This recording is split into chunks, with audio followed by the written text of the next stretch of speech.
Hello friends, it's Matthew. Here's C19isolationist. It's day 17 out on the east end of Long Island, and hope you and yours are well. As you know, this is a series of discussions about hunting, gathering, and shellfish acquisition, and today we're going to cover hunting. And hopefully the supply chains will hold up, but if they don't, we may have to fend for ourselves and get ourselves some game. Want to be sensitive to my friends with plant-based diets. You may not want to watch this particular episode, as it's somewhat gruesome, but I digress.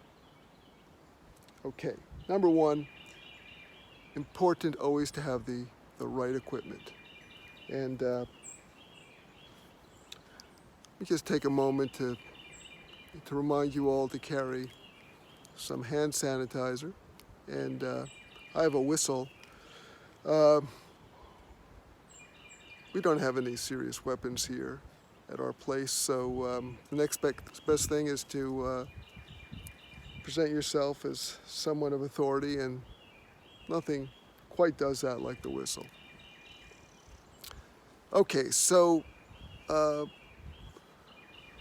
other day, Jennifer and I did a very successful deer hunt, and after getting ourselves a deer, we dressed it and barbecued it, and we captured the whole thing on this iPhone, and then unfortunately I dropped the phone, and the back of the phone, came off, and the iPhone film got exposed. So I don't have that record, so we're going to have to do a recreation. And before we do that, a little bit about the equipment you're going to need for a successful deer hunt. So number one, a high quality hunting knife.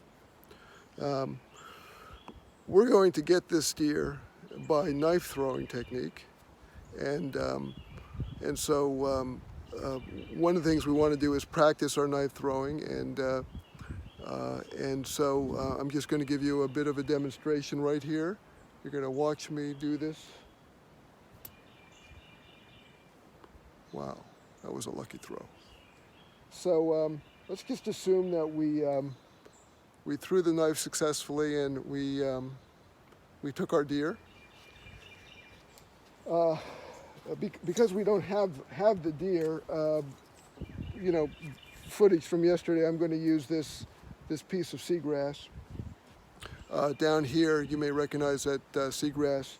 And in the event that we haven't completely brought the deer to its end, we may want to have a hunting, some kind of club with us. This is one of Jennifer's old golf clubs, and we give it one last shot, and we knock it out. And now we might want to say a little prayer of thanks. This deer is going to provide us some sustenance, so it's important to recognize that and be very respectful. Okay, next step, we have to dress the deer.